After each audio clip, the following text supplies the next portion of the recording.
Hello everybody! Welcome to my channel. This is Jules Page. Today, gagawa tayo ng face mask for kids. So, I use soft cotton cloth para mas maluwang yung pag-breathe ng mga bata. Kasi mas importante yun na makaka-breathe sila ng maayos. So, this is the measurement. We need one long cloth, 14 cm width, and 30 cm long length. We need two 10 cm width and 6 cm, but I cut it smaller. You can make it also 5 cm and 13 cm garter. So first we must fold first and sew both sides.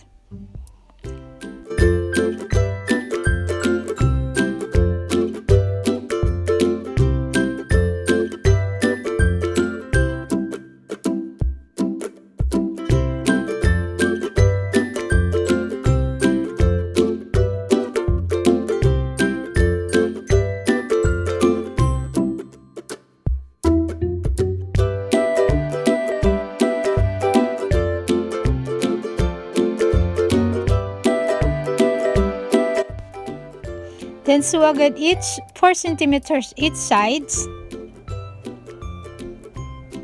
We must leave the middle open. That will be our filter pocket. You must turn front side and fold like this.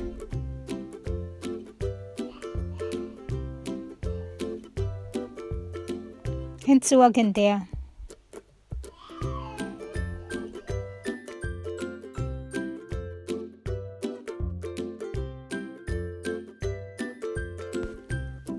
And sew all sides. Tahiin bawat sides.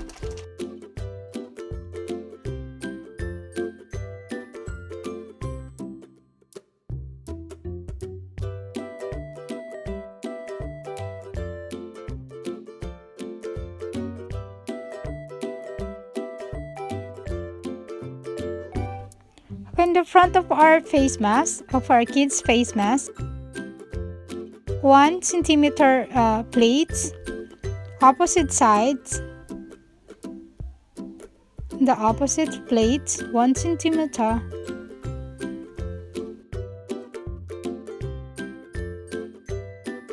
and sew both sides.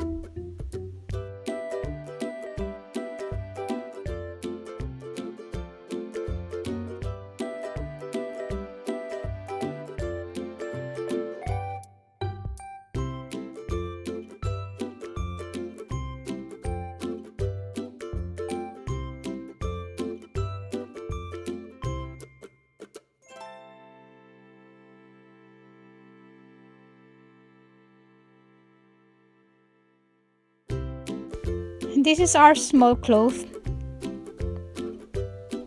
Sew there.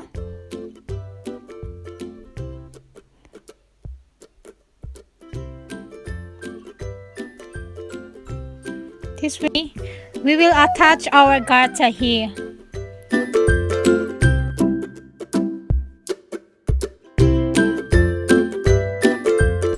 Then fold both sides and sew again.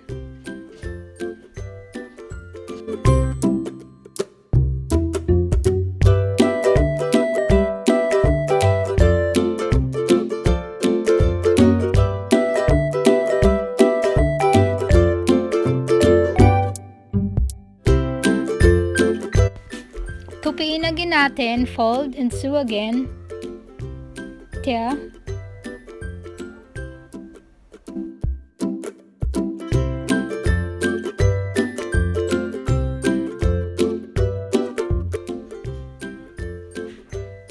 Same as the other side.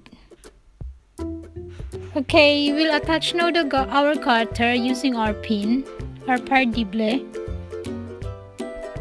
And after you attach, sew it together by hand.